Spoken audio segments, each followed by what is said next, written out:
Bem-vindo ao Encontro Notável com Eunice Espínola.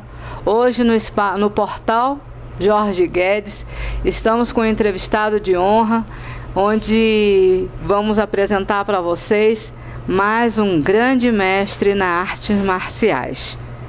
Doutor em PhD em Ciências de Religião, pós-graduado em Marketing, bacharel em Administração, educador físico, formado em computação gráfica, presidente da Federação Baiana de Artes Marciais e Esporte de Combate, vice-presidente da Associação dos Nadadores Masters da Bahia, escritor do livro Ensinamento dos Mestres, os benefícios das artes marciais ao alcance de todos, professor de boxe e Muay Thai, atleta multiesportes. Estou falando do mestre Ricardo Serravalle Guimarães.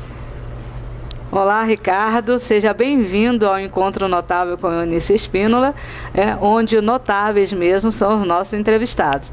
Notável hoje é você. Bondade sua, Eunice. Agradeço ao espaço, a oportunidade. Me sinto lisonjeado de estar sendo entrevistado por você. Oh, imagine, a lisonja é toda minha, né?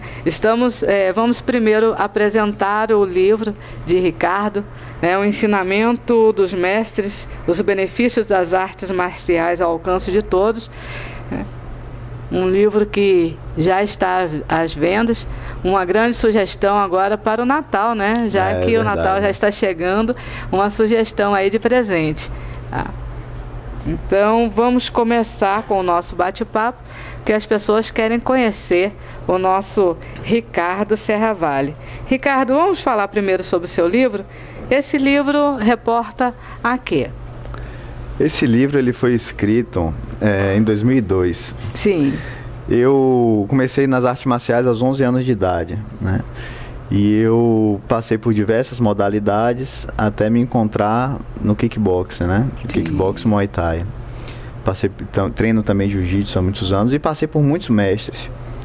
E também muitos professores. Então a gente ficava aquele vão, aquele vazio, né?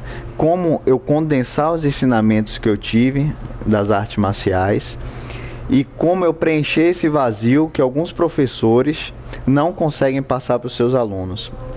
Porque quando as artes marciais elas vieram do Oriente para o Ocidente, no Ocidente ela se tornou muito esporte e deixou a questão marcial, a marcialidade um pouco de lado.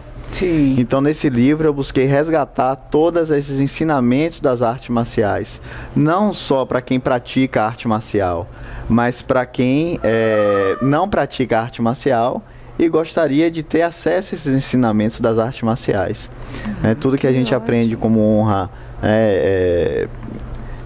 perseverança, força de vontade e todos os ensinamentos realmente das artes marciais. Eu tentei condensar num livrozinho que já está em sua 3ª edição. Ah, fantástico. Você trouxe também para a gente, mostrar aqui a 5ª edição dos grandes mestres das artes marciais, onde reúne vários do nosso, inclusive o José Augusto Maciel se encontra aqui, o nosso grande mestre Átila Torres também, e Ricardo, está aqui também enriquecendo este livro. Olha que fotografia maravilhosa, mostrando a habilidade de um mestre. Esse livro ele foi feito pela editora Bueno, Sim. Junto com também o professor José Augusto Maciel Torres, e ele visa justamente juntar em uma obra grandes mestres das artes marciais, pessoas que deram sua contribuição para a marcialidade, e uma homenagem a um livro que é anual, e que é distribuído em todo o Brasil e também no exterior. Foi uma grande honra ter sido convidado a fazer parte desse livro. Eu olho só quando a gente coloca os olhos, né, em cada página e vê a desenvoltura, começa a ler sobre cada personagem que ocupa, né, a página, a gente fica encantado, né? Eu particularmente admiro muito as artes marciais e é um livro maravilhoso. Esse livro também fica à venda, Ricardo? Esse livro ele está à venda em algumas livrarias, né? Mas também no site é www.grandesmestresdasartesmarciais.com.br. Ah, maravilha. Para que os nossos telespectadores possam conhecer um pouco mais sobre artes marciais. Nós falamos sobre artes marciais a semana passada, né, onde nós tivemos aqui vários mestres, Dr. Graco, Dr. Renato, Dr. Marcos, né? Marcos Arapiraca, e o próprio mestre José Augusto, né? Esteve aqui e nós estávamos falando sobre artes marciais, do qual você também é um mestre, mas o convite para você estar aqui hoje, né? Eu estou dando uma de pegadinha do Faustão, né? Mas assim, eu queria que você falasse para o nosso público sobre a sua superação. Eu assisti uma palestra com você, no qual eu me encantei pelo Ricardo Serravalli. Nós já éramos amigos no Face, mas nós não tínhamos a conversação, né? Aquela coisa de curtir um ao outro, mas a partir do momento que eu assisti a sua palestra, eu passei a curtir a sua pessoa. O mestre Ricardo, né, que mostra que é um mestre não só nas artes marciais. Eu gostaria que você falasse um pouquinho sobre você. Não, com certeza. Minha história ela começou nas artes marciais, né, como eu disse, muito cedo. E as artes marciais eu costumo sempre dizer que ela é um micro dentro do macro. Isso, né? Ou seja, a gente tem a nossa vida aqui fora, sendo que se você foi iniciado nas artes marciais, em qualquer idade que seja, mas melhor ainda quando criança, você aprende antecipadamente muitas coisas da vida dentro do tatame, né? Dentro das aulas. Só que tem uma diferença que eu costumo dizer, né? O chão do tatame é macio, então você pode cair várias vezes, aprender a ter uma base mais firme, uma postura mais sólida, né? E se cair, você não vai se machucar. Então você tem a oportunidade de se levantar. E quando você vai para a vida aqui fora, você está muito mais preparado, né? Para as situações que vão ocorrer, né? Para tudo que vai acontecer. E comigo não foi diferente. Em 2008, eu resolvi dar uma parada com as artes marciais para empreender 2 sonhos que eu tinha, que era fazer a travessia Mar Grande Salvador, né, a travessia a nado, Mar Grande Salvador, que é em torno de 12 a 14 quilômetros, dependendo da maré, nadando, e também fazer um triatlon Ironman, que é um triatlon que você no mesmo dia, você nada 3.800 metros, depois você corre, depois você pedala 180 quilômetros e depois você corre 42 quilômetros, tudo no mesmo dia. E eu morria de vontade de fazer isso, né? Como não? Um atleta, né? Tem que a gente está buscando os desafios, né? Se desafiar, E em 2008 eu parei, eu disse, não, vou empreender esses sonhos. Só que treinando, no meio do treinamento, em fase de treinamento, eu sofri 3 AVCs. Nossa! Eu sofri 3 AVCs isquêmicos. Eu estava no trabalho, eu tinha competido um dia antes, né, no domingo, e eu estava no trabalho e de repente eu passei mal e tive 3 AVCs, né? Fui fazer exames né? Depois que eu fiz os exames, jovem, né? Sim, 32 anos eu tinha na época. 32 anos. E os médicos não sabiam por que eu tive esse AVC, né? Porque eu sempre tive histórico de atleta, de fazer esporte. Por que isso aconteceu? Correto. Descobriram que eu tinha um problema no coração chamado forame oval patente, que é uma abertura entre os 2 átrios do coração, que todo mundo nasce com essa abertura, mas ainda bebezinho fecha. E no meu não fechou. E esse refluxo sanguíneo entre o sangue venoso e o arterial geraram coágulos, e esses coágulos foram jogados para o cérebro. E eu tive 3 AVCs, eu tive 2 pela manhã e 1 à noite. né? Sim, Inicialmente eu achava que eu estava passando mal, né? Que foi uma sensação de dormência nos braços, né? A fala meio embolada e muita pressão na nuca. Sim. Aí depois eu descobri, foi investigar o que era o problema. Fiquei 7 dias no hospital, 3 dias na UTI, 3 dias na UTI, e eu fui submetido a colocar uma prótese no coração. Eu tive que colocar uma prótese para fechar essa ligação entre os dois átrios do coração. E veio a sensação de que acabou a vida do atleta. Pois é. Hein? É verdade. A única coisa que eu pensava quando eu estava no hospital é que eu não queria ser uma pessoa limitada. Sim. Era a única coisa que eu falava assim, meu Deus, eu não posso ser uma pessoa limitada. Eu sempre tive um espírito muito inquieto, muito aventureiro, né? E de repente eu ser podado disso ia ser um baque muito forte. Cruel, verdade. E conversei com os médicos, eu falei que né, eles sabiam já que eu era atleta, que eu estava querendo fazer um Ironman. E graças a Deus eu fui atendido por uma excelente equipe. 6 meses depois que eu coloquei a prótese no coração, eu já estava liberado para fazer atividade física sem nenhum tipo de restrição. Nenhum tipo de restrição? Nenhum tipo de restrição. Nossa. Olha como é o organismo. Quando o homem ele tem um organismo saudável. Sim. Quando ele pratica, né, coisas saudáveis, pratica um esporte, quando ele não tem uma vida sedentária, quando ele não tem vícios, isso, né? Exatamente. Ele tem essa Isso recuperação fantástica.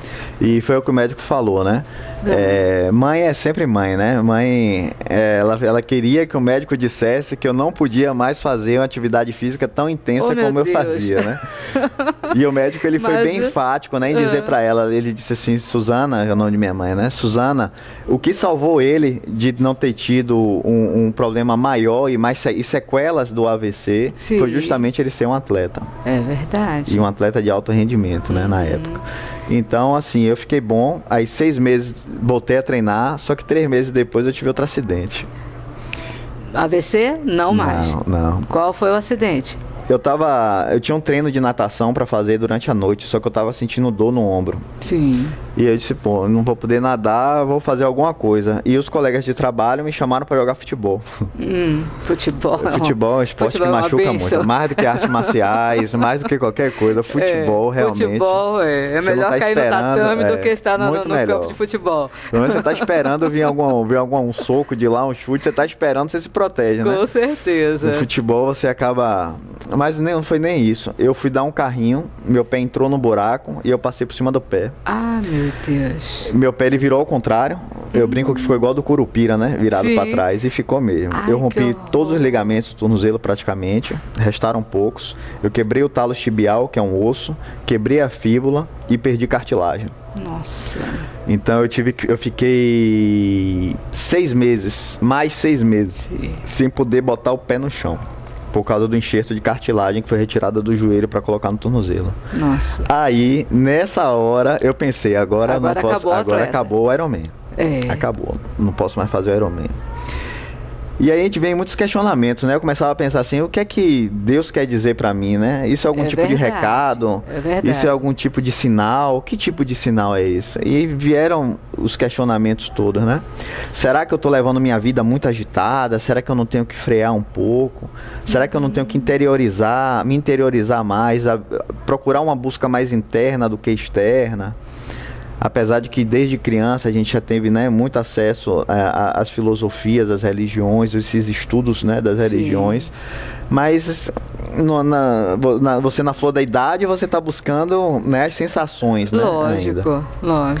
E foi um momento de muita reflexão, assim, sabe, Eunice? E eu percebi que, na verdade, eu não devia parar. Eu devia continuar. E eu podia utilizar aquilo de alguma forma para incentivar as pessoas também que passaram por esse tipo de problema a seguir em frente. Pessoas que tiveram problemas maiores ou menores, né? Cada um tem o seu problema. Lógico. E que pudessem seguir em frente e servir de um exemplo. Então eu resolvi voltar a treinar novamente. Que ótimo. Inicialmente com a natação só, para realizar o sonho da Travessia Mar Grande Salvador. Fiz a travessia 4 vezes, Mar Grande Salvador. Olha. Inclusive fiz até uma travessia maior em São Paulo, que é a 14 bis, que você nada 24 quilômetros entre Santos e Bertioga. Nossa. No canal, né? De Santos a Bertioga. E aos poucos eu fui reabilitando o meu tornozelo com a ajuda de fisioterapia, com muita força de vontade. e fui tentando reabilitar. Só que eu fiquei com um problema um pouco sério, porque hoje eu sou considerado inclusive deficiente físico, porque eu fiquei com uma limitação muito grande na perna, né, no tornozelo. Sim. Eu não tenho toda a extensão nem a flexão no tornozelo, porque os parafusos que foram colocados, eu tenho 4 parafusos e um gancho. Sim. Na perna. Eles colaram o tornozelo, então fez uma artrose grande em volta do tornozelo e meus ossos colaram. Sim. A tíbia e a fíbula colaram. E isso me causou grandes problemas durante o treinamento do Ironman, tanto que eu não podia correr muito, eu tinha que treinar pedalando.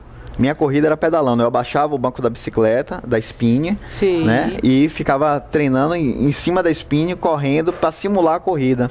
Porque quando eu ia pra rua, eu não conseguia correr muito, porque o tornozelo doía demais e inchava. Sim, então foi um treino completamente adaptado. Mas em maio de 2013, eu fiz o Ironman. Eu completei, maravilha. Cheguei. Tá vendo como eu digo sempre, e foi fantástico. Né? Que eu fiquei super orgulhosa quando eu assisti a sua palestra, né? Eu falei, gente, eu me apaixonei pela sua história, na realidade, né? Eu falei, gente, eu tô apaixonada, porque como uma pessoa mostra, isso é força de vontade, isso é garra, né? Isso é vontade de chegar nos lugares. Eu tenho que dar os parabéns a você todos os dias, viu? Não é só agora, né? Sou sua fã mesmo, de ver a sua superação, né? Porque a gente pega, muitas vezes a gente para na primeira pedrinha que a gente vê na frente, né? E fica se a palavra não vai sair? Lastimando e reclamando da vida e achando que não vai dar certo, que isso é um sinal de Deus para você parar, né? Muitas coisas, qualquer sinalzinho, não, é sinal de Deus para eu não ir. Não, a gente busca o que é mais conivente pra gente, o que coloca a gente na zona de conforto. Isto, né? A gente entra na conveniência de achar que aquilo ali, não, então pronto, eu vou ficar sentadinha aqui, né? Como eu disse a você antes da gente começar a reunião, eu falei, não é porque adoeci que eu vou deixar de trabalhar. Eu vou trabalhar porque quando a gente faz o que a gente gosta, na realidade, né? E eu acho que o que te motivou foi isso também. É fazer o que você gosta, o seu desafiar a cada dia, né? Com certeza. E você, eu acredito que ainda continua fazendo esse desafio a você todo santo dia, né? Sim, com certeza. Não só na vida ordinária, né? Ou seja, na vida comum que a gente leva, no trabalho, com a família e tal, mas no esporte também. Agora eu estou programando um grande desafio, que vai ser um desafio inédito, que vai ser atravessar nadando Praia do Porto da Barra, aqui em Salvador, até a ilha de Morro de São Paulo. Nossa! Vão ser entre 59 e 84 quilômetros, vai depender muito da maré, nadando. Saindo sem nenhum tipo de equipamento, apenas uma sunga, um óculos e uma touca. Um barquinho acompanhando, um barco para dar o ritmo acompanhando e para dar segurança. E vamos nadando até lá, sem poder segurar em nada, sem usar boia, sem usar pé de pato. Meu Deus! E esse desafio ele já está programado para acontecer no final do ano que vem. Quantas horas, mais ou menos, você vai dar mais ou menos 20 horas nadando. Em torno de 20 horas. Meu Deus do céu. Minha mãe que não aguenta. O coração de sua mãe é muito forte. É muito forte. Né? Ela já está meio acostumada. Coração de mãe, para pegar um filho assim, ela tem que ser mais resistente do que você. Sim. Né? Eu estou fazendo também um treinamento aí para poder fazer uma travessia numa piscina infantil. Assim que eu aprender a nadar, Ricardo. Mas vou te dizer uma coisa, Eunice. O corpo humano, ele não tem limites. Ele não tem limites. Nós somos capazes de tudo e em qualquer idade. Se a gente realmente quiser muito, se a gente tiver uma forte mentalização, se souber canalizar sua energia, seu esforço, o corpo acompanha. O corpo acompanha porque é impressionante o que a gente pode fazer. Basta a gente não duvidar. Certo. Eu não duvido da minha capacidade, né? As pessoas que estão à minha volta que não acreditam, que meu filho ele fala sempre, quando eu estou nadando, né? Ele faz, isso na piscina, né? Porque no mar eu me travo totalmente. Eu na praia, eu molho os pés e pronto. E é mais fácil nadar no mar. É mais fácil. Vira uma pedra de gelo na beira da praia, eu não consigo me movimentar. E quando eu caio na piscina, aí tô lá, né, nadando, daí meu filho fala, não se preocupe, minha mãe não está morrendo morrendo afogada. Ela está se debatendo na piscina porque ela está nadando. Mas eu admiro demais. Eu confesso a você, ó, meus sonhos mesmo, eu sonho pedalando, que eu não sei andar de bicicleta, eu sonho nadando, que eu não sei nadar, mas no meu sonho eu já consigo fazer essas coisas. Já é uma triatleta, pelo menos no meu sonho. Eu já consigo fazer. Mas, Ricardo, vamos lá. Você tem o seu site, né? Eu queria ler um texto que eu achei maravilhoso no seu site, né? Que diz o seguinte: a arte marcial remonta a um passado de guerras, onde as técnicas de combate corpo a corpo eram estudadas à exaustão, até que a vitória, na grande maioria das vezes, era sinônimo não só de conquista, mas de sobrevivência. Havia o respeito e reconhecimento do adversário, que também estava ali integrando a sua vida por ideais. Agora, neste tempo, vivemos principalmente a fase da guerra interna, a maior de todas. Os nossos adversários já não estão apenas fora, mas principalmente dentro de cada um de nós. E aí vem a grande pergunta, né, que eu faço a você. Você já reverenciou o seu guerreiro interno hoje? Com certeza. Todos os dias, né? Todos os dias. Todos os dias nós devemos reverenciar, né? Nosso guerreiro interno. Sim. Esse guerreiro interno, ele é aquela chama que mantém a gente vivo, né? Sim. Algumas religiões chamam de prana, chi, né? É aquela força divina, espiritual que existe dentro de cada um de nós, né? E que diferencia todos nós dos seres inanimados, das coisas inanimadas, né? Sim. Então essa força é que realmente deve ser reverenciada todos os dias, independente de religião, independente do que cada pessoa acredite. Sim. Essa força vital, ela é importantíssima. E a gente chama de guerreiro interno porque justamente isso, nós estamos... o Bhagavad Gita, ele fala, né? Ele trava o diálogo entre Arjuna e Krishna, né? Sim. Quando eles estão... O Bhagavad Gita é o livro indiano, né? Como se fosse a Bíblia indiana, é mais antigo do que a Bíblia, inclusive. E ela se passa durante uma conversa entre Krishna e Arjuna. O Arjuna, ele está prestes a entrar em combate com outro exército para ganhar o território daquele outro exército. Só que em determinado momento ele vai fazer uma inspeção do outro exército e ele vê que lá estão os tios dele, os primos dele, amigos dele, familiares dele, pessoas que ele ama muito. Então ele se volta para Krishna e fala: Krishna, eu não posso combater aquele outro exército, porque ali estão as pessoas que eu amo, estão as pessoas que eu me identifico. E Krishna, nesse momento, ele para o tempo e o espaço e os dois travam esse diálogo com o tempo parado. E ele começa a mostrar para Arjuna, resumidamente, né, que, na verdade, aquelas pessoas que estão do outro lado é ele mesmo. Só que ali estão os vícios dele. Né? Então é uma guerra travada entre os seus próprios, entre as suas virtudes e os seus vícios. E essa guerra que nós travamos todos os dias. Ai, que interessante. Então, quando a gente fala assim, vamos reverenciar nosso guerreiro interno, é justamente isso. Reverenciar aquele guerreiro que levanta templos às virtudes e cava masmorras aos vícios, né? Sim. Aquele guerreiro que tem que estar muito forte dentro da gente. Isso realmente tem que ser reverenciado todos os santos dias mesmo. É verdade. Né? Porque os nossos vícios, eu acho, né? Você está colocando, acho que os nossos vícios são muito mais fortes, né? Eu uma vez estava ouvindo uma pessoa, um amigo, né? Ele estava comentando sobre a força do bem e do mal, né? E ele usou a corda como exemplo.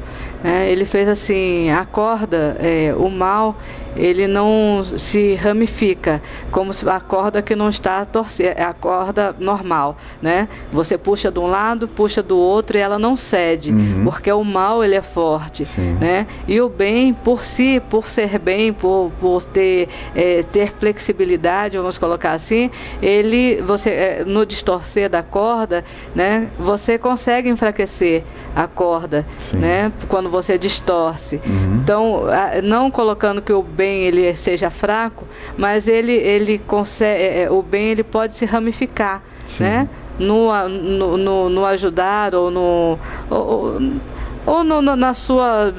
na sua bondade mesmo, né? De não querer prejudicar e não querer... E o mal não, ele tem aquela força. Então, é muito mais difícil realmente você alimentar o seu lado bom do que você matar o seu lado ruim, né? Então, você tem que estar ali batendo todo dia, dando uma marteladinha na cabeça do mal para ver se ele, né, pelo menos fique tonto um pouquinho, né? Com certeza.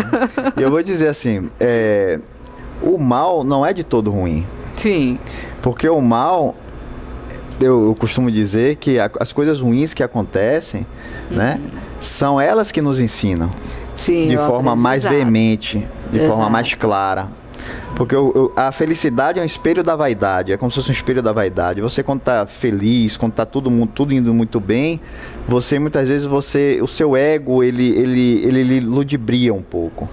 E quando as coisas já não estão tão bem, você consegue enxergar melhor as coisas, você consegue ver onde você está errando, onde você não está, o que você precisa melhorar. Né? Tirar a lição do mal. Né? Porque se acontecer uma coisa ruim, você tem que saber aprender com ela.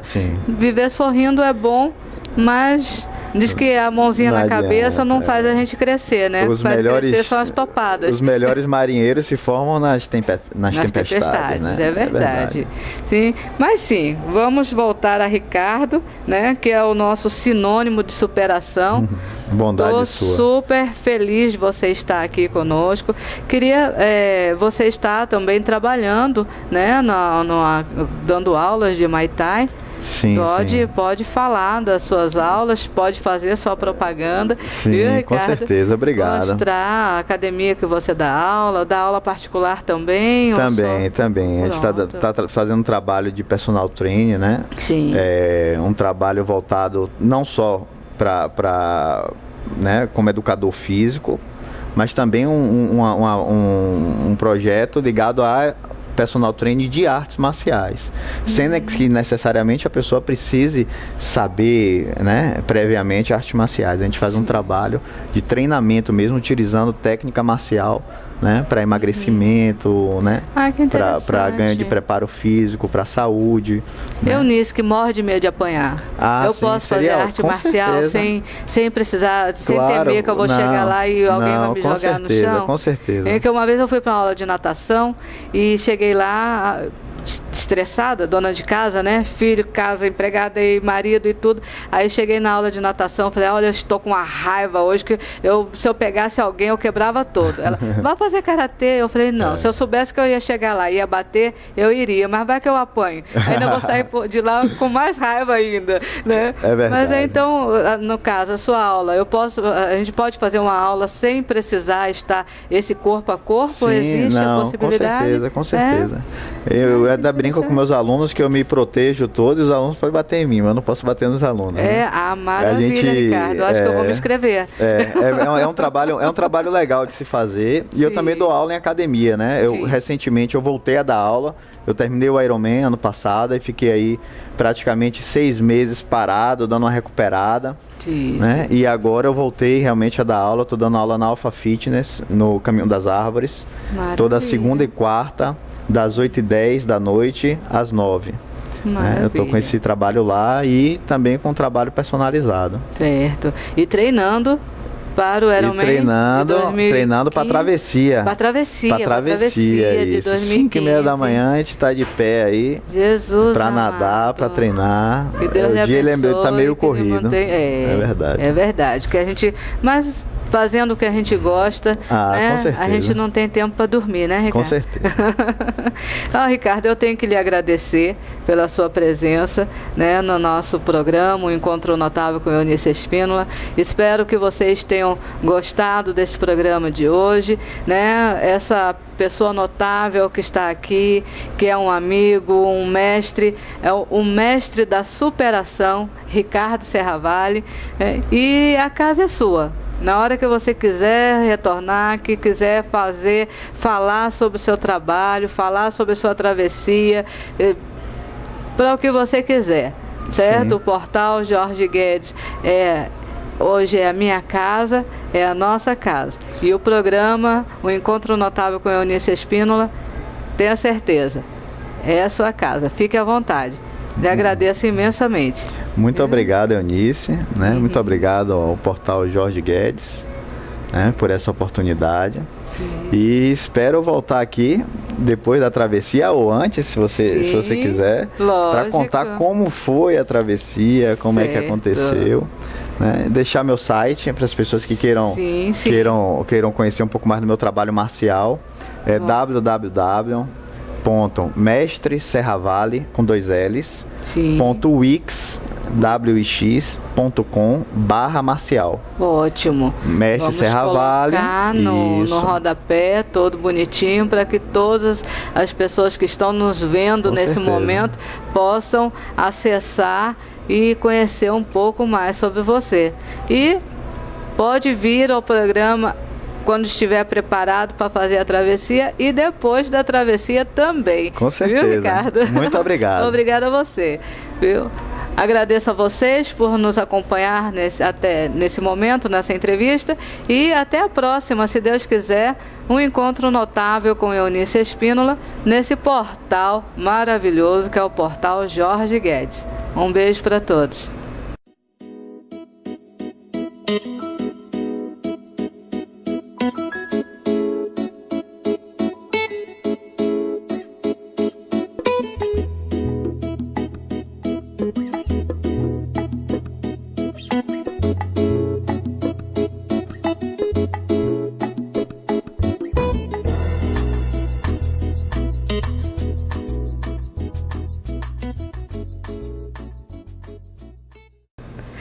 Olá, bem-vindo ao Encontro Notável com Eunice Espínola, hoje no espaço Jorge Guedes, entrevistando uma pessoa muito importante, uma personalidade baiana, um aquariano, príncipe do ar, filho da dona Joana e do senhor Virgínio, vendedor, ator, produtor, escreveu 32 peças para rádio e teatro, bancário, representante comercial, empresário e aposentado. O que sempre existiu e nunca deixou de existir foi a veia do escritor, não é? Estou falando do autor do livro Duas Vidas, senhor Luiz Carlos Pereira Bacelar. Seja bem-vindo ao Encontro Notável com Eunice Espínola, onde o notável é a sua pessoa. Muito obrigado, é uma honra estar aqui. Bem, vamos começar o nosso programa, né, de uma forma bastante informal, como é o meu programa. Certo, tá? Aqui nós estamos num bate-papo e que eu gostaria de saber, onde eu pego as informações e passo para o nosso público, que é a curiosidade. Quem é Luiz Carlos Bacelar, né, como começou esse escritor, como nasceu essa veia artística. Nós vamos começar pergunta por pergunta, certo? Correto. Vamos lá. Essa gama de profissão, vendedor, ator, produtor, bancário, representante, empresário, tudo isto num homem só. De um homem só, correto. Na verdade, eu digo de um homem só. Sim. Mas eu tive que me desdobrar em mais de um para poder vencer e encarar as mudanças que a vida me obrigou a enfrentar. Certo. Porque eu venho de uma época em que o país atravessou fases muito difíceis, correto? Em que não havia estabilidade financeira para ninguém. E isso me obrigou realmente a encarar as mudanças. Que eu comecei no rádio. Sim. Comecei ainda menor de idade. Comecei a trabalhar no Rádio Teatro, da Rádio Sociedade da Bahia. Ficava ali na Carlos Gomes. Sim. Comecei como mimeografista. Olha, que interessante. Mimeografando as peças que ia para o ar. Sim. E ali me interessei. Na verdade... Foi onde nasceu o desejo de escrever. Quero dizer que a responsável por tudo isto está aqui, Joana. Ah, uma grande saudosa, mulher, correto. uma mãe. Ela era louca por novela e adorava, ficava no rádio, só existia o rádio. Sim, Não tinha as televisão. novelas de rádio, que eram Só existia o rádio, deliciosas. exato.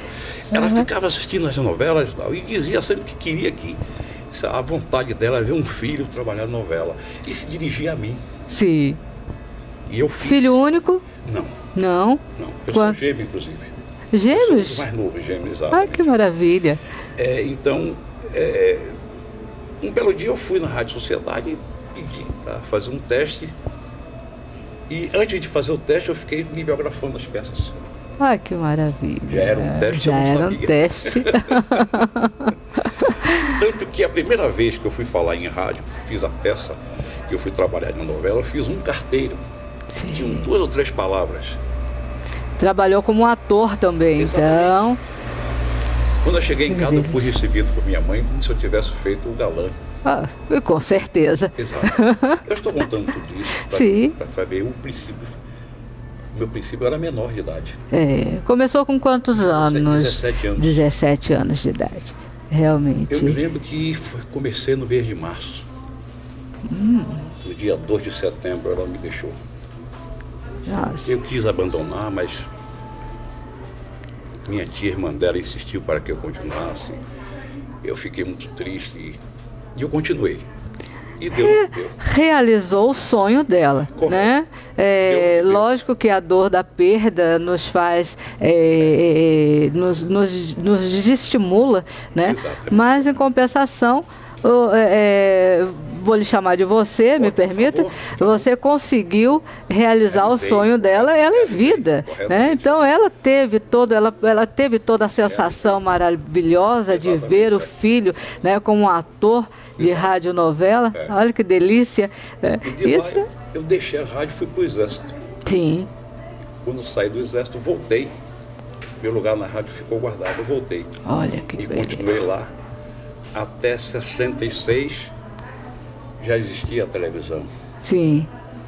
E a rádio teatro já estava. 66 a televisão estava começando, estava chegando, Exato. Aí né? começou o rádio teatro começou a decair, e eu preferi sair. Aí fui trabalhar em banco. Olha, Totalmente. eu não vou lhe perguntar se realizou como bancário. Eu não tenho queixa, Sim. porque nada do que nada do meu queixo. Vivência, né? Tudo Faz fui eu que parte do procurei. certo. Exatamente. Eu aceitei. Sim. Não posso dizer que tenho queixa. E me dediquei. Fui trabalhar como caixa bancário. Saí, depois fui para São Paulo, onde me casei. Trabalhei no Banco Francês Italiano. Ah, tá. Retornei para cá, fiquei no Bamerindos, onde chefiei uma carteira de desconto cobrança. E desisti, e resolvi que não queria mais ser bancário. Sim. Não queria, não aceitei mais ser bancário. Aí Chega. saí, fui tomar um curso de vendas, aprendi a profissão de vendas. Ótimo. Dei Que curso é? de vendas também. Trabalhei em vendas. Trabalhei em uma empresa durante 8 anos, uma grande empresa, gostei muito. E saí de lá para montar meu próprio negócio. Mas o país em crise. Eu não quero entrar no mérito, porque é uma questão já. Dizem, né? Eu ouvi certa feita que dentro de cursos mesmo de vendas, preparatórios de venda, que o bom vendedor, ele não, ele sabe vender lenço para viúvas, né?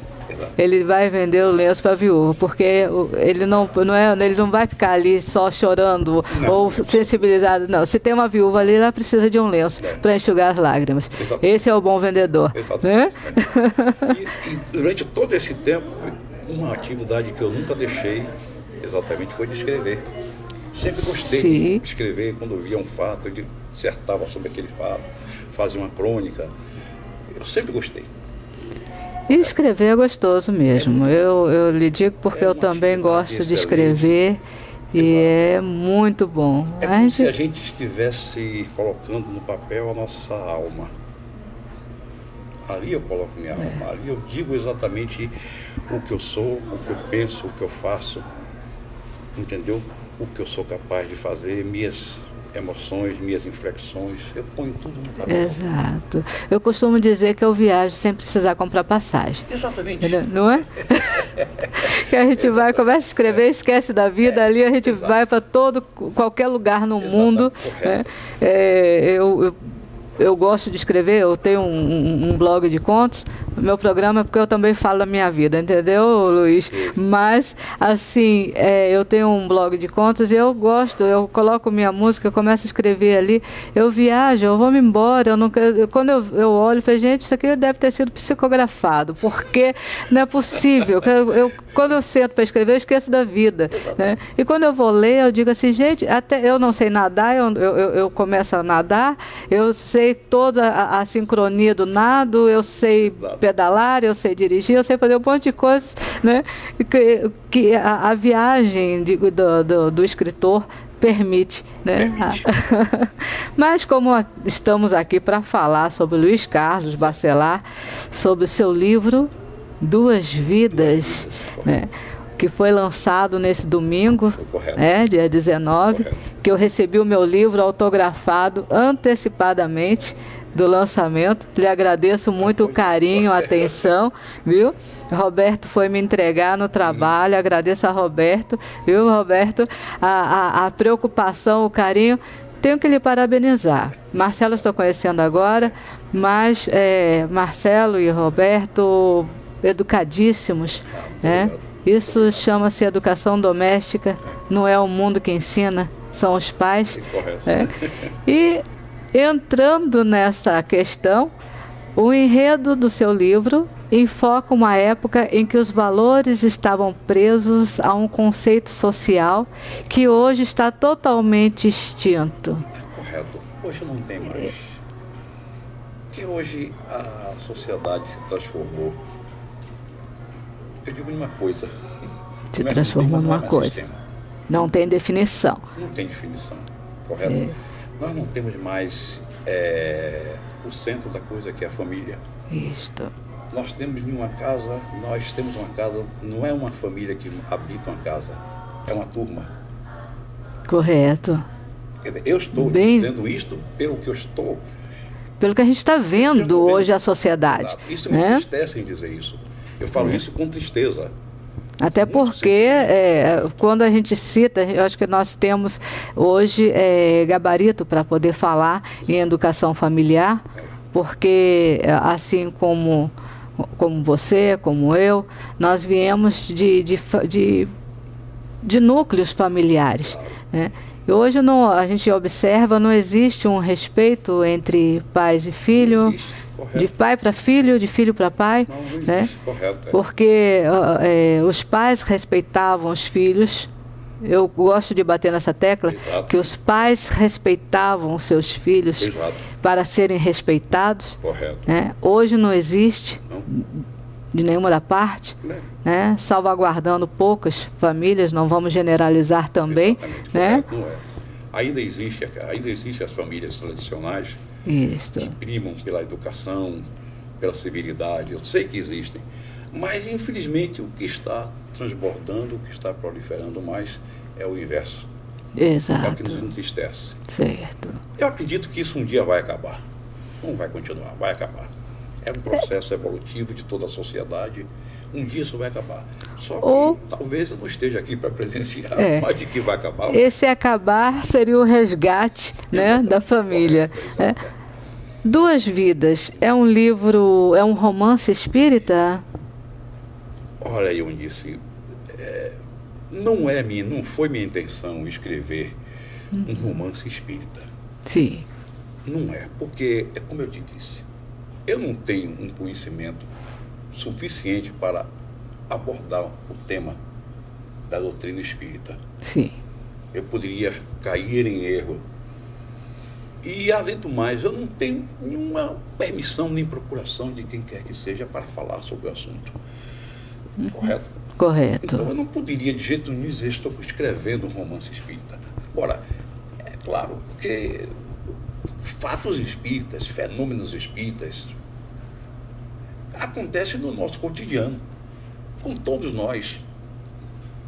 Às vezes não observamos, não percebemos. E às vezes percebemos. Às vezes não entendemos, como é a maioria das vezes não entendemos, e às vezes entendemos. Sim. Correto? Então é isso.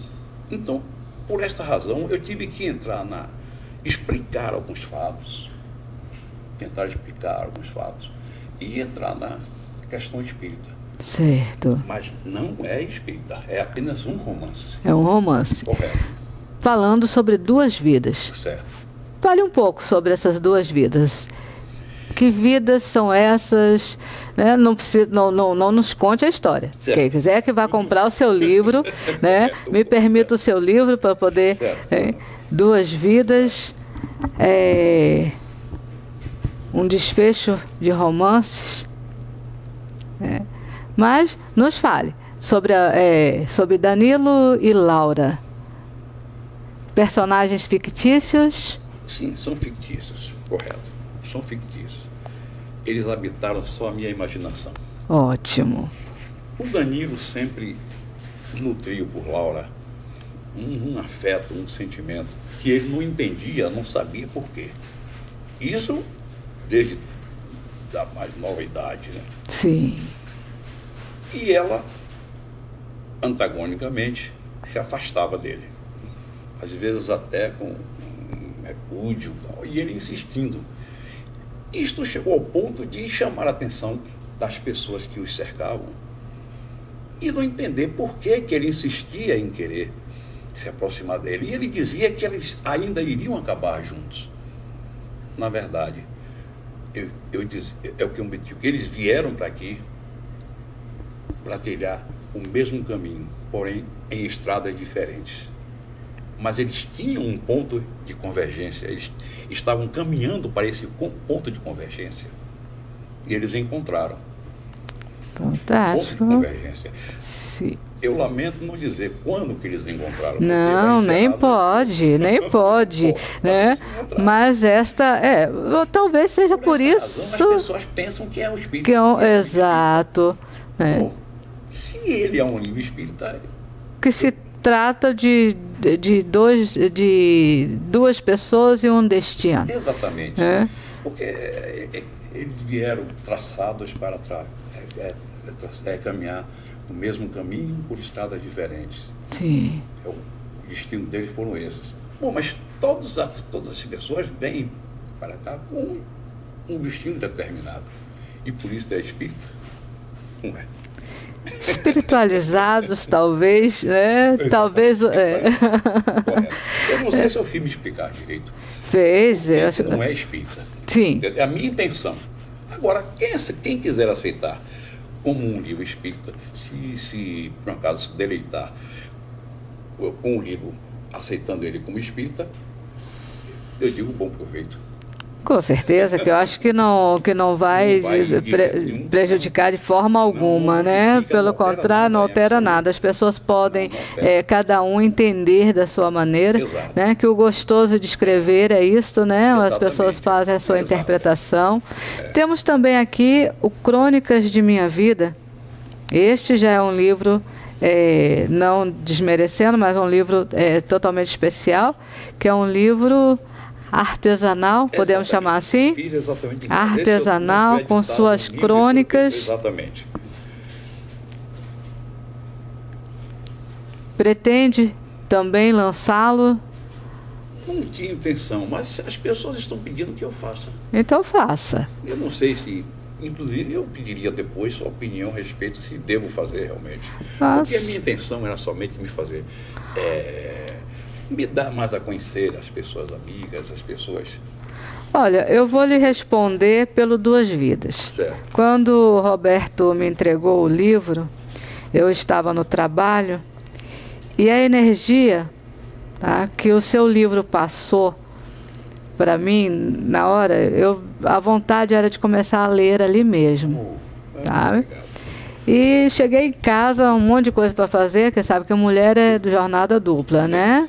Nós conquistamos essa jornada dupla, que a gente diz que as mulheres conquistaram a liberdade, conquistam a maravilha, tá? Agora é serviço escravo dobrado.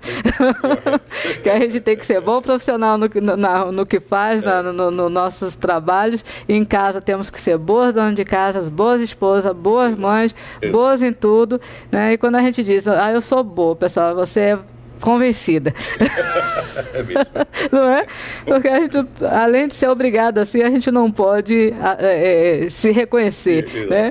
Mas a energia do livro Duas Vidas foi muito... Eu não li todo ainda, já comecei a ler, né? Mas é uma energia muito gostosa, sabe?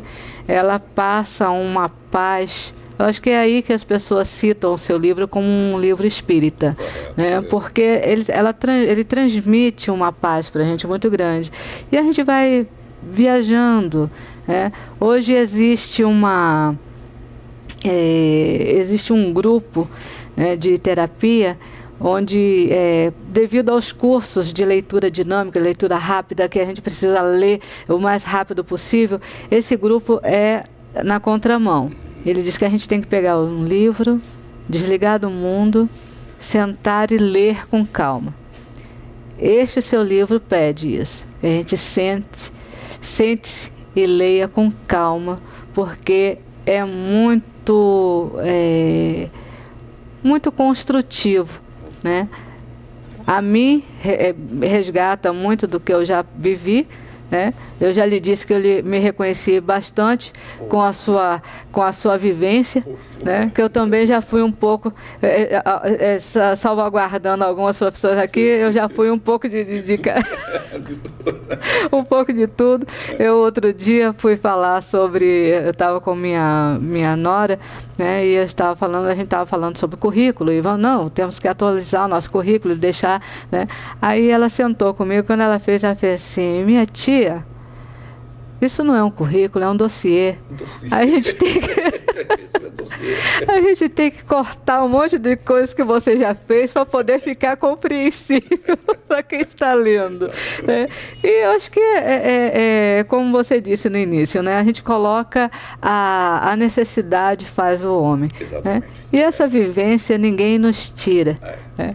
Que é gostoso isso, saber que a gente já fez e entende de um bocado. Eu estava entrevistando anteriormente um professor de artes marciais, e ele estava me apresentando a outros amigos, né, dele.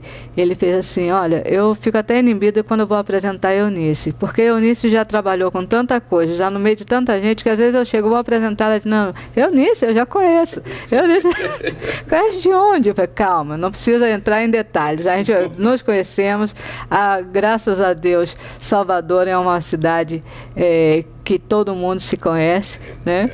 E é muito bom.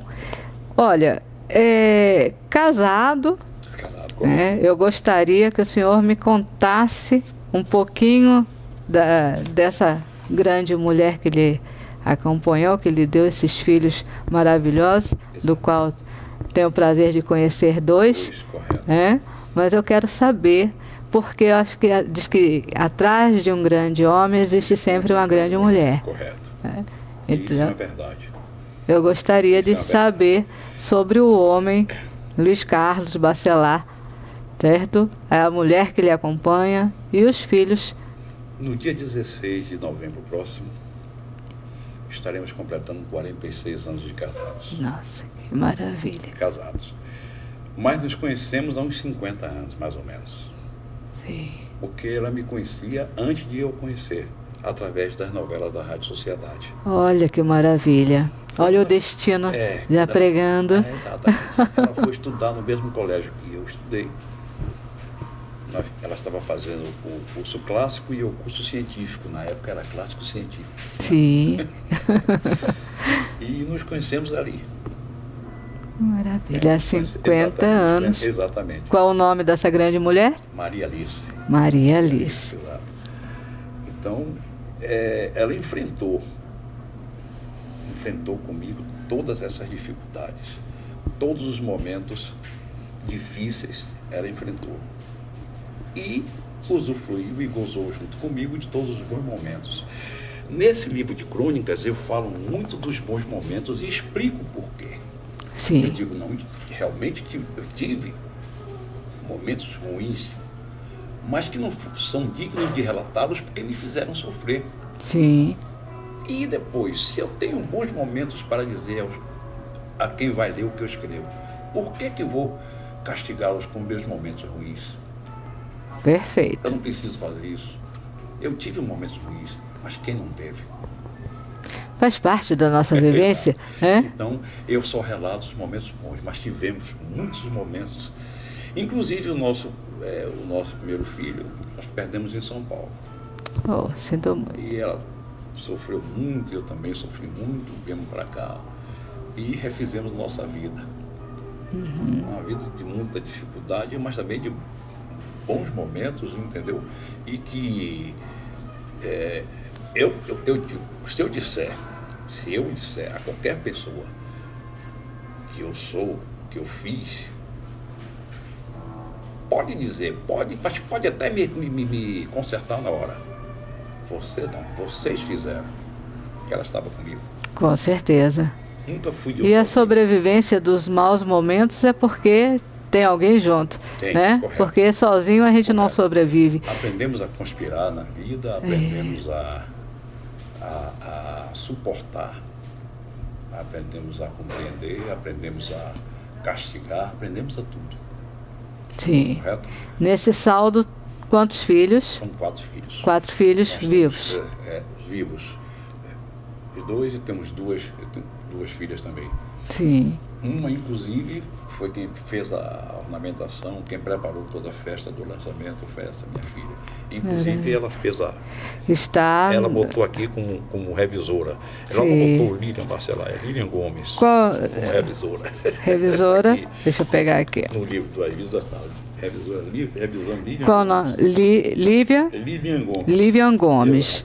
Ah, ótimo. Correto. E a outra é Psicopedagoga também. Ótimo. 4 filhos. Exato. Né? Uma esposa maravilhosa. Exatamente. E nós temos 6 netos. 6 netos. 6 netos? 6 netos. 7. Olha que maravilha. Com 7 netos, a gente já está, realmente tem que perder a conta. Mas aí os filhos jovens ainda vai ter mais netos pela frente aí, com certeza, né? Bem, Duas Vidas, podemos chamar como do seu primeiro livro? Editado. Exatamente. Ótimo. Então, meu primeiro livro editado.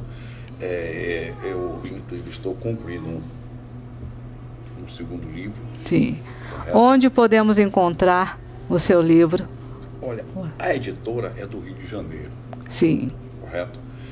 E eu ainda estou me comunicando com eles para ver essa parte comercial, tudo com eles. Sim. Mas aqui em Salvador, eu quero saber deles onde eu posso contribuir, como eu posso contribuir para essa divulgação.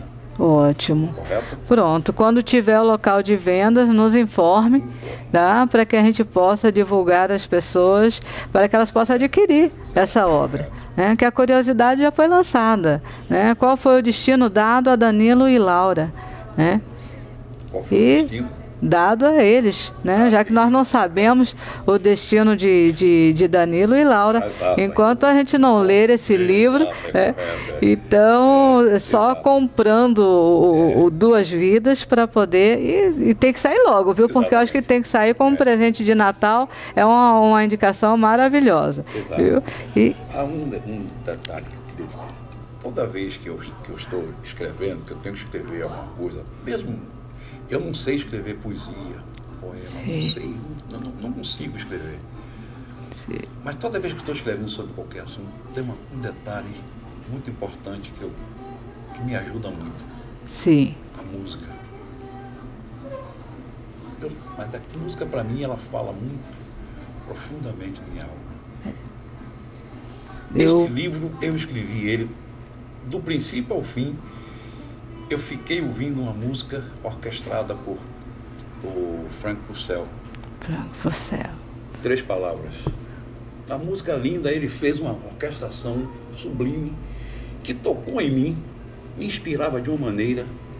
É impressionante. Me facilitava de uma maneira que eu escrevia rapidamente. E quando eu terminava de escrever, que eu ia ler, eu ficava admirado de eu ter escrito aquilo.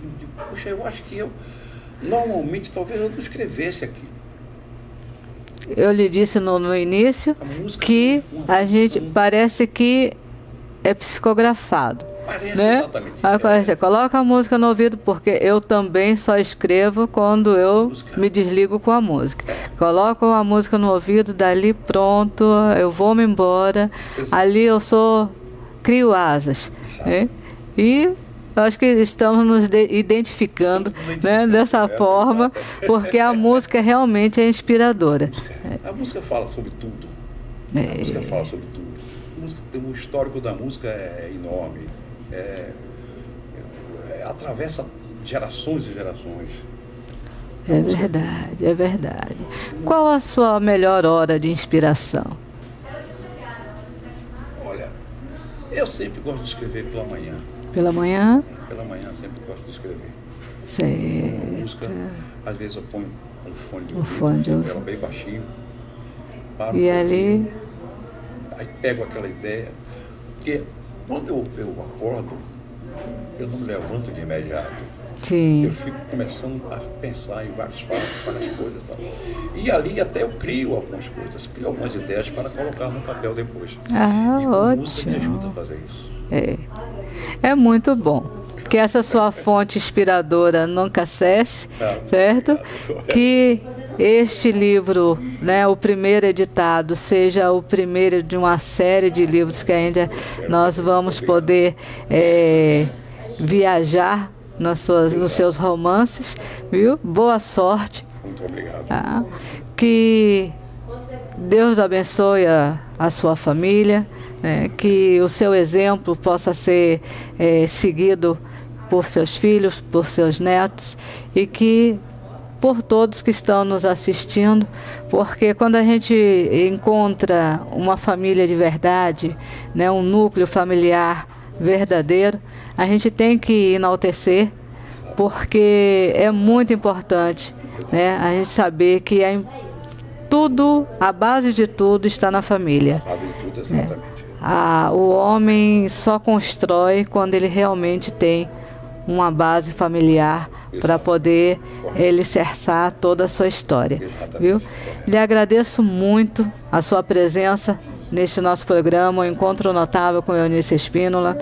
Luiz Carlos Bacelar, autor de 2 Vidas, que vocês possam adquirir esse livro. Agradeço muito, seja bem-vindo e que a casa está às ordens. Eu fico imensamente grato em estar aqui. Muito honrado em conhecê-la. Gostei a honra é toda minha. Mas gostei imensamente. E para mim foi um bom momento. Vou guardar muito esse momento. Obrigada. Vou guardar esse momento. Eu fotografei. Ótimo, ótimo. Todo esse momento. Ele não vai sumir mais de minha mente. Não, e teremos muitos outros encontros, viu? Por mim, eu gosto de fazer amizade, gosto muito de conhecer pessoas nobres como a sua pessoa, viu? E espero que a gente tenha, que hoje seja o nosso primeiro encontro. Correto. Estarei sempre à sua disposição, sempre que precisar. Eu estaria aqui. Eu agradeço. Viu? Muito obrigado. Obrigada a todos vocês que nos acompanharam e até a próxima quinta-feira, se Deus quiser, com mais novidade para vocês.